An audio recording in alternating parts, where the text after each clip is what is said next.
So dear students, now we are starting human eye. Human आई के अंदर basically 3 important topics हैं जिनको हम वन बाय वन डिस्कस करने वाले हैं। पहला जो इम्पॉर्टेंट टॉपिक है वो है स्ट्रक्चर ऑफ आई। इसके अंदर जो ह्यूमन आई का स्ट्रक्चर है और जो उसके ऑर्गन्स, ह्यूमन आई खुद एक ऑर्गन है, इसके जो सब ऑर्गन्स हैं या जो इसके पार्ट्स हैं बेसिकली इसका स्ट्रक्चर है, उन ऑर्गन्स को हम डिस्कस करेंगे। उनका पर्पस क्या होता है, उनका वर्क क्या होता है, वो कैसे दिखते हैं, क्या करते हैं वो हम थोड़ा सा ब्रीफ के अंदर डिस्कस करेंगे, क्योंकि आमतौर से 11th इंट्रेंस के अंदर कभी कभी इसके ऊपर भी सवाल पूछ लिया जाता है। आफ्टर दैट ह्यूमन आई कैसे इमेज को डेवलप करती है या क्रिएट करती है, उसको हम देखेंगे कि कैसे इमेज फॉर्म होती है ह्यूमन आई के अंदर। आफ्टर दैट हम देखेंगे different defects of vision and it's correction. तो इनको 3 पार्ट्स में हम करने वाले हैं। पहला पार्ट हम ये स्टार्ट कर रहे हैं। ओके, ये मैंने एक स्ट्रक्चर बना रखा है ह्यूमन आई का, बिल्कुल वैसा ही बना रखा है जैसा एनसीईआरटी की किताब के अंदर बना हुआ है आपके। ओके, ये स्ट्रक्चर किस तरह से बना हुआ है या किस तरीके से देखा गया है मैं बता रहा हूँ। जैसे मेरी देखिए ये आई है, इस आई को आप सामने से देख रहे हैं। अगर मैं ऐसे घूम जाऊँ इधर की तरफ तो इस वक्त मेरी आई इधर देख रही है। इसको मैं अपनी आई का एक cross section for example cut कर ऐसे कट कर अगर दिखाऊं तो आपको ह्यूमन आई ऐसे, मेरी आई जो है वो ऐसे दिखेगी। बात समझ में? तो कैसा, कौन सा ये व्यू है वो समझ में आ गया होगा आपके। ठीक, ये सामने का व्यू नहीं है, ये बेसिकली साइड व्यू है और क्रॉस सेक्शनल कट व्यू है। तो ऐसी हमारी ह्यूमन आई दिखेगी। ये सबसे पहले ये गोल पूरी लगभग ये स्फेरिकल होती है। तो स्फेरिकल है तो इसका डायमीटर, आई बॉल का जो डायमीटर होता है वो 2.3 सेंटीमीटर के अबाउट होता है। डिफरेंट पीपल में ये थोड़ा बहुत आगे पीछे भी हो सकता है, छोटी और बड़ी हमने देखा है आंखें होती हैं लोगों की, लेकिन एक एवरेज ह्यूमन आई का जो डायमीटर होता है वो 2.3 सेंटीमीटर होता है। ओके, सो ये ह्यूमन आई का स्ट्रक्चर हो गया। अब इसके अंदर और क्या क्या होता है उसको हम वन बाय वन डिस्कस करते हैं। ओके, सबसे पहले देखिए ये आंख का आगे वाला हिस्सा है जहां से लाइट आने वाली है, जो हमारा आउटसाइड दी वर्ल्ड की तरफ रहता है वो ये वाला हिस्सा है। जो हमारा ब्रेन की तरफ रहता है वो ये वाला हिस्सा है। ओके, ये नीचे वाला और ये ऊपर माथे की तरफ वाला। ओके, तो सबसे पहले ये देखिए ब्लू लाइन जो मैंने शो कर रखी है, ये सबसे आउटर पार्ट है आईज का और काफी सेंसिटिव होता है। ये बेसिकली कॉर्निया कहलाता है। ये थिन मेम्ब्रेन की एक थिन टिश्यूज की एक मेम्ब्रेन होती है, ये बहुत ही थिन होती है। यहीं से लाइट आउटसाइड द वर्ल्ड आएगी आंख के अंदर। ओके, तो इसको हम कॉर्निया बोलते हैं। आफ्टर दैट आप कॉर्निया के बाद आएंगे तो ये एक्वस ह्यूमर है। अंदर फॉरन कॉर्निया के बाद एक ऐसा जेली टाइप मटेरियल होता है जहां से और ट्रांसपेरेंट होता है, जहां से ये हमारी लाइट अंदर आ रही है। इसके अंदर आप समझिए एक तरह से एक्वस सॉल्यूशन होता है। बहुत ज़्यादा डिटेल में इसके मैं नहीं जाऊंगा और इसके बारे में तो आपको बायोलॉजी का टीचर बताएगा। ठीक, हमारे लिए जितना ज़रूरी है फिजिक्स के लिए, फॉर्मेशन ऑफ इमेजेस के लिए उतना काफ़ी है अभी। Okay, after that you can see this is iris. अब देखिए ये जितनी भी चीज़ें हैं ना, यहाँ वाली ये अंदर वाली जितनी भी चीज़ें हैं ये सब की सब रिंग की शेप की होंगी। ओके, अभी मैं इसको क्लियर करूँगा। अब देखिए ये आइरिस बना हुआ है, आइरिस ये ब्लैक से जो बना हुआ है, तो ये बेसिकली होगा कैसा। अब देखिए आइरिस जो होगा वो ऐसे ऊपर से एक ब्लैक सर्कल दिखेगा और उसके अंदर एक और सर्कल दिखेगा, तो कुल मिला के ये क्या हो जाएगी, रिंग हो जाएगी। ये क्या होगी, रिंग होगी। जो ये ऊपर वाली ये काला वाला जो आपको गोला दिखता है व्हाइट बॉल के अंदर, वो बेसिकली क्या चीज़ है, ये आपकी आइरिस है। ये डिफरेंट रीजन्स अगर हम देखें वर्ल्ड में तो डिफरेंट पीपल की ये डिफरेंट कलर की भी हो सकती है। इवन ये रेड भी होती है समटाइम्स। रेड आई जो होती है वो हालांकि बहुत कम लोगों की होती है इस दुनिया के अंदर, लेकिन ये ब्लू भी पाई जाती है कुछ परसेंट तक। अक्सर ये ब्लैक और आपकी ग्रे होती है। तो इंडियन सबकॉन्टिनेंट जो रीजन है वहाँ पर ये आमतौर से ब्लैक और ग्रे है। ये जो रिंग है बेसिकली, अब इसका साइड व्यू दिखेंगे तो हमें ये ऐसे दिखेगी रिंग। ओके, ये आइरिस होती है, ये ब्लैक। अब ये जो आइरिस होती है ये बेसिकली क्या काम करती है, तो मैंने यहाँ पर इसका वर्क लिख रखा है, iris dark muscular diaphragm that control the size of the प्यूपिल। प्यूपिल का साइज कंट्रोल करती है। और पीपल के बारे में मैं एक खास बात बताऊं, मुझे तो पीपल नाम का कोई ऑर्गन यहाँ दिखा नहीं है। जो मेरी बात समझ में आई है वो ये समझ में आई है कि आइरिस की ये बीच का जो डायमीटर है, this diameter is known as basically pupil. तो पीपल बेसिकली वो खिड़की है जिसके थ्रू लाइट जानी। अब लाइट तो इस पूरे आइरिस पर आ रही है और इस खाली हिस्से पर भी आ रही है। तो ये जो बीच वाला जो हिस्सा है ये बहुत इंपॉर्टेंट है, और ये वो खाली जगह है जहां आइरिस के बीच में से लाइट मतलब जहां पर आइरिस है नहीं और यहां पे कोई मटेरियल नहीं, तो यहां से लाइट एंटर हो जाती है आइस के अंदर। तो ये जो हिस्सा है, ये जो डायमीटर है बेसिकली, इसको हम बोलते हैं प्यूपिल। ठीक है, तो प्यूपिल आप एक तरह से ये समझ सकते हैं कि वो खिड़की, वो खाली हिस्सा जहां से लाइट एंटर हो सकती है। तो वो खाली हिस्सा कौन सा है? देखिए ये वाला, जहां पर आइरिस नहीं है।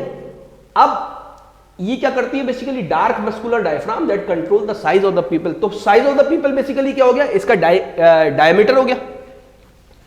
तो जब लाइट इंटेंसिटी हमारे आउटसाइड द वर्ल्ड में ज्यादा हो जाती है, जैसे हम सुबह में उठते हैं अंधेरे में से और धीरे धीरे सूरज निकलता है, फिर दोपहर होने लगती है, तो धीरे धीरे हमारी जो ये आइरिस है इसका साइज बड़ा होना शुरू हो जाता है। तो साइज बड़ा होने का क्या मतलब है? ये जो प्यूपिल का डायमीटर है ये कम होना शुरू हो जाता है। अब ये देखिए, साइज बड़ा होने का क्या मतलब है? ये डायमीटर यूं श्रिंक होके ऐसा आ जाएगा।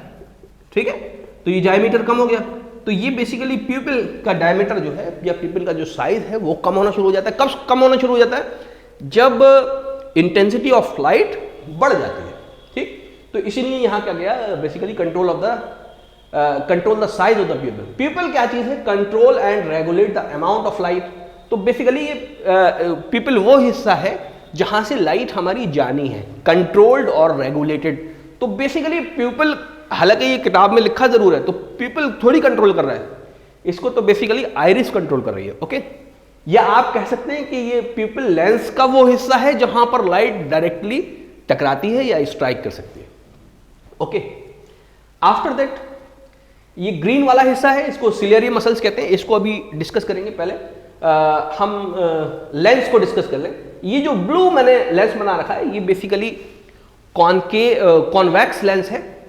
ओके, दोनों इसकी फेसेस जो है बेसिकली कॉन्वेक्स टाइप की हैं। तो ये एक क्रिस्टलाइन लेंस होता है जो कि आपका डिफरेंट जो कि एक खास तरह के प्रोटीन से बना होता है। कौन सा प्रोटीन है, कैसा, उसको हम डिस्कस करने वाले नहीं है। बहरहाल ये एक लेंस है और ये इस बेसिकली क्रिस्टलाइन लेंस है और ये प्रोटीन का बना हुआ था। आपके लिए इतना जानना जरूरी है बस। अब ये जो लेंस है इसकी खास बात क्या है? इसकी खास बात ये है कि इस लेंस की जब ये रिलैक्स स्टेट में होता है तो इसका फोकस यहां बनता है, आई के दूसरे डायमीटर पे बनता है, इसके बिल्कुल सामने वाले डायमीटर पर यहां पर बनता है। तो ये वाली चीजें पहले हम डिस्कस कर लेते हैं, फिर हम आई लेंस पे दोबारा आएंगे और सिलियरी मसल्स को हम डिस्कस करेंगे। Now let us talk about this area. ये जो मेम्ब्रेन है बेसिकली ये लाइट सेंसिटिव स्क्रीन है। ये पूरी यहां से यहां तक लाइट सेंसिटिव स्क्रीन होगी और ये लाइन की शक्ल में नहीं होगी, ये बेसिकली प्लेट की शक्ल में होगी, गोल होगी ये भी।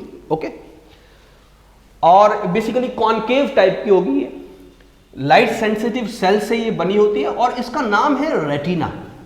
रेटिना का काम क्या है कि रेटिना पर लाइट आती है कहां से? लेंस से होकर। तो लेंस से होकर जो लाइट आएगी वो रिफ्रैक्टेड रेज होंगी। जो रिफ्रैक्टेड रेज यहां पर आएंगी तो इसका मतलब यहां पर इमेज बनने वाली है। ओके, जैसे हम अभी कॉन्वेक्स और कॉनकेव लेंस में इमेज बनाते थे किसी स्क्रीन पर, तो ये बेसिकली वो स्क्रीन है जहां पर इमेज बनने वाली है उन चीजों की जो हमारे लेंस के बाहर है। तो यहां पर जो इमेज बनेगी वो लाइट की वजह से बनेगी। रेटिना के बाद ये ऑप्टिक नर्व है। रेटिना क्या काम करता है? रेटिना ये काम करता है कि जो हमारी इमेज बनी है लाइट की वजह से उसको इलेक्ट्रिक करंट्स में कन्वर्ट कर देता है। ओके, तो यहां पर कन्वर्जन हो जाता है। ये एक तरह से आप कह सकते हैं ट्रांसड्यूसर का काम करता है। तो यहां पर कन्वर्जन हो जाता है कि इमेज कन्वर्ट हो जाती है इलेक्ट्रिक करंट में। और ऑप्टिक नर्व बेसिकली आप कह सकते हैं कि इलेक्ट्रिक वायरिंग है हमारी आंख की। यहां से इमेज जो इलेक्ट्रिक करंट में कन्वर्ट हो गई है उसको ऑप्टिक नर्व लेके चलती हैं। यहां पर एक काम और होता है, वो क्या होता है कि कॉन्वेक्स लेंस है। क्योंकि कॉन्वेक्स लेंस है तो इमेज कैसी बनाएगा? ये हमेशा उल्टी ही बनाता है। ठीक, हर रियल इमेज को उल्टी इमेज बनाता है। तो ऑप्टिक नर्व ये काम भी करती है कि यहाँ पर ये काम भी होता है कि इमेज को एक बार और उल्टा कर देते हैं। तो इमेज एक बार आपकी उल्टी ये कर देता है, इन्वर्टेड ये कर देता है लेंस, और एक बार आपकी ऑप्टिक नर्व के फेस पर हो जाती है तो इमेज वापस में सीधी हो जाती है। ऑप्टिक नर्व हमारे दिमाग के उस हिस्से में जाती हैं जहां पर इस करंट को वापस विजुअलाइजेशन में हमारा दिमाग कन्वर्ट कर देता है, और वो हिस्सा होता है बिल्कुल पीछे दिमाग के। ठीक, ये वाला जो हिस्सा होता है इसको ऑक्सीपिटल लोब भी कहते हैं। ये जो पीछे वाला हिस्सा होता है ये काफी सेंसिटिव होता है आईज के लिए, इसीलिए हम कहते हैं कि कभी अगर किसी के दिमाग के सर के यहाँ पीछे की तरफ चोट लग जाती है तो उसका जो विजन है वो डैमेज होने का खतरा पैदा हो जाता है। बात समझ में आई? तो पीछे अगर चोट लगती है किसी की और फिर उसका अगर विजन चला जाता है तो फिर यानी प्रॉब्लम आईज में नहीं है, यहाँ ब्रेन में है, ब्रेन का इलाज चलेगा देखने के लिए। ओके, सो ये एक तरह से कुल मिला के मोटी मोटी बातें हो गई। अब हम बात कर लेते हैं सिलियरी मसल्स की और आई लेंस की। अब देखिए, आई लेंस जो है वो मतलब ये कि ऊपर वाले का बड़ा ही अजीब किस्म का ऑर्गन है। वो कैसा ऑर्गन है कि आई लेंस अपनी फोकल लेंथ बदलने पर कैपेबल होता है। ये अपनी फोकल लेंथ बदलता है। आम हालत में, रिलैक्स्ड हालत में इसकी जो फोकल लेंथ होती है वो यहां से लेकर रेटिना तक होती है, या कहिए आप रेटिना पर इसका फोकस होता है, यहां से लेकर यहां तक इसकी फोकल लेंथ होती है। लेकिन ये अपना फोकस क्या कर सकता है, फोकल लेंथ को कम कर सकता है, यानी बेंडिंग पावर को इंक्रीज कर सकता है, यानी अपनी पावर जो आपके लेंस की पावर होती है उसको ये बढ़ा सकता है। फोकल लेंथ इंक्रीज होगी तो पावर बढ़ेगी। और ये पावर बढ़ाता कैसे है कि ये ऊपर जो सिलियरी मसल्स हैं ग्रीन वाली, ओके, ये इससे जुड़ी होती हैं लेंस से, और इसको क्या करती हैं, ये ऊपर से प्रेस करती हैं। तो अभी ये लेंस आपको ऐसा दिख रहा है, जब ये प्रेस कर लेंगी तो कैसा दिखेगा मैं बताता हूं। अभी तो ऐसा दिख रहा है, अगर ये प्रेस कर लेंगी तो फिर ये लेंस कैसा हो जाएगा, ऐसा हो जाएगा।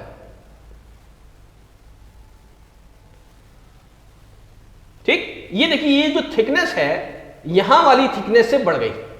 तो नॉर्मल हालत में, रिलैक्स हालत में ये जो थिकनेस है लेंस की, ये थिन होता है लेंस, लेकिन जब ऊपर सिलियरी मसल्स इसको प्रेस करती हैं तो ये थिन हो जाता है। जब ये थिन हो जाएगा तो इसका फोकस क्या हो जाएगा, यहां से बढ़कर इधर लेफ्ट हैंड साइड की तरफ बढ़ जाएगा, आई लेंस की तरफ बढ़ जाएगा इसका फोकस, यानी बेंडिंग पावर इंक्रीज करने की कैपेबिलिटी होती है आईज के पास। ओके, और ये कौन करता है, ये सिलियरी मसल्स करती हैं। तो ciliary muscles basically focal length change करने के काम आती हैं, और ये लेंस जो है वो प्रेस हो जाता है। प्रेस होने के बाद ये मोटा हो जाता है। मोटा होने के बाद इसका जो कर्वेचर है वो चेंज होता है, कर्वेचर बढ़ जाता है। कर्वेचर बढ़ने का मतलब क्या है कि फोकल लेंथ जो है वो कम हो जाती है। Okay, so I hope this explanation is good enough for the purpose of structure of eye. मैंने आपको कोई नोट्स ऐसे करके लिखवाया नहीं है, मैंने जो कुछ भी बोला है उसको आप नोट कर लीजिए। एनसीईआरटी में बहुत अच्छा लिखा हुआ है, इसको आप नोट कर लीजिए। मैं आपको बता रहा हूँ आपको क्या क्या नोट करना है। आइरिस नोट करना है, सिलियरी मसल्स नोट करना है, सेल नोट ये आपका लेंस नोट करना है, pupil, cornea and retina. Retina and optic nerve, these are very very important points that you must remember. और इनका आप वन लाइन नोट्स बना लीजिए कि कौन सा कंपोनेंट आईज का क्या काम करता है। ठीक, ये वन लाइन नोट होना चाहिए आपकी अपनी हैंडराइटिंग में, आपकी अपनी जुबान में। मैं ये नहीं कहता आप इंग्लिश में लिखिए, हिंदी में लिखिए, उर्दू में लिखिए, किसी जुबान में लिखिए। ठीक, बस आपको ये याद होना चाहिए कि कौन सा कंपोनेंट आई का या कौन सा ऑर्गन क्या काम करता है। ओके, तो ऐसा नोट्स आप बना लेंगे, स्ट्रक्चर ऑफ आई कंप्लीट हो जाएगा। After that we will switch, we are going to discuss about how image formation कैसे होता है, इसको हम डिस्कस करने वाले हैं। ओके।